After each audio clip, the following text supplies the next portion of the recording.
Hello, my name is Richard Lang, and today I will tell you about work with David Rolnick and Conrad Cording on functional clusters in the hidden layers of artificial neural networks. Consider a feed-forward neural network that takes inputs X, processes them through a sequence of fully connected layers, and produces outputs Y. A common grievance against this kind of network is that it lacks structure. It's just a big pile of linear algebra, to borrow a phrase from XKCD. This is often contrasted to biological neural networks, where there are distinct anatomical areas that serve distinct functions. For instance, visual information is processed by separate what and where pathways.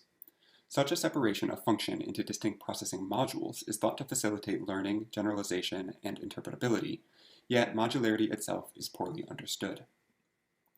Past work on modularity in neural networks usually takes two approaches.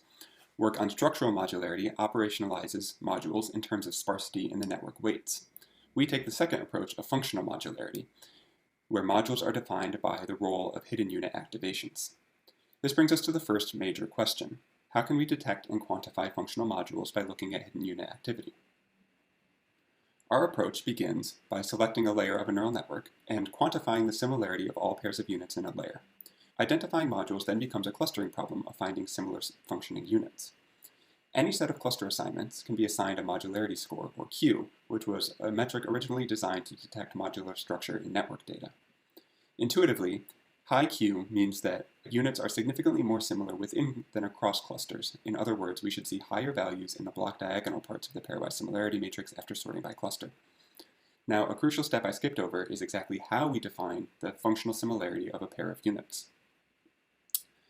We used a variety of different measures for pairwise similarity between units, and we placed them into two broad categories: input-oriented methods, which look at the similarity of hidden unit responses to changes in inputs, and output-oriented methods, which look at whether hidden units drive similar downstream changes. Our first input-oriented method is to simply measure the absolute value covariance between two units across items in the test set. Our second input-oriented method quantifies similarity based on sensitivity of the hidden units to fluctuations in input dimensions. Our first output-oriented method quantifies pairwise functional similarity using the absolute value of the Hessian of the loss for a particular task. And our second output-oriented method, like the first gradient method I described, looks at the dot product between two gradients, but now using the output layer of the network rather than the input layer. Finally, we considered a normalized version of each of these methods. Importantly, each of these methods for quantifying pairwise similarity between units corresponds to a different way of thinking about what it means to have modular functional structure in a network. We will ask two questions about these methods. First, how does each of these measures of modularity depend on regularization? And second, do these methods generally agree with each other? To answer these questions, we studied a simple feed-forward MNIST classifier with three fully connected linear layers. We will analyze the two layers of hidden activities H1 and H2. We trained 288 networks across a range of regularization values and seeds.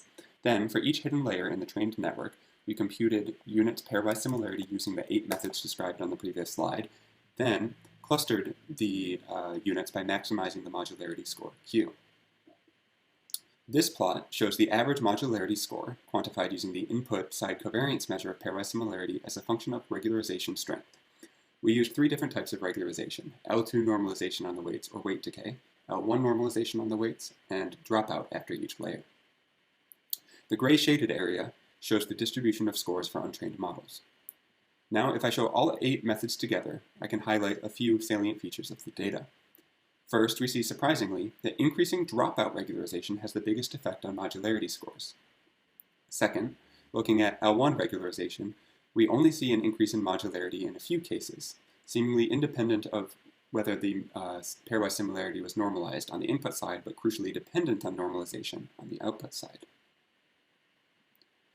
Let's briefly zoom in on the first set of dropout results for input side correlation measure of similarity.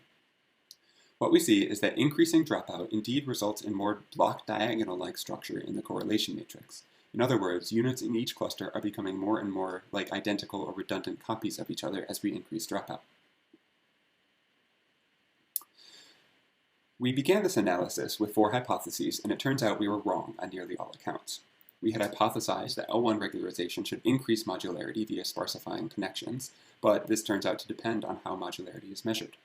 We had thought that L2 regularization should have little effect on modularity since it's invariant to rotation, but it turns out that L2 regularization does increase modularity, although it was the weakest effect of the three types of regularization we used. Third, we had originally hypothesized that dropout should reduce modularity by spreading out the function of a layer over more units. It turns out this is wrong. Dropout led to higher redundancy, which made units more clusterable or more modular. Finally, we had anticipated few differences between the 8 different measures for quantifying modularity, but we ended up finding non-trivial and idiosyncratic interactions between this modularity measure and regularization. This leads us to the second question we started with, which is how well these methods agree with each other. To quantify this, we will ask whether different methods tend to assign units to the same clusters. As an example, look at what happens when we take pairwise similarity matrices measured using one input-oriented method and an output-oriented method, and then sort the units by the clusters given by the other method. We see the block diagonal structure is largely destroyed, which indicates that these clusters might be different from each other. We quantified alignment using this alignment score, which is a value between 0 and 1, which essentially counts the fraction of units assigned to the same cluster in each method by counting all possible permutations of clusters.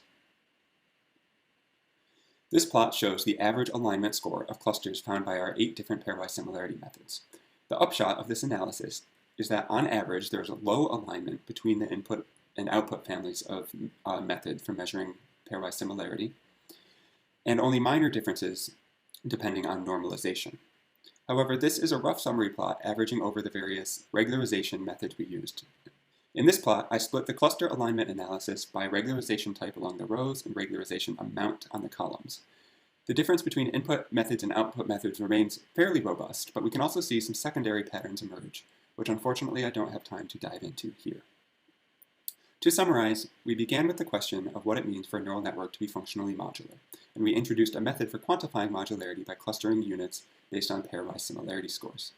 We considered 8 different ways of measuring pairwise similarity corresponding to 8 ideas about what it means for a network to be modular.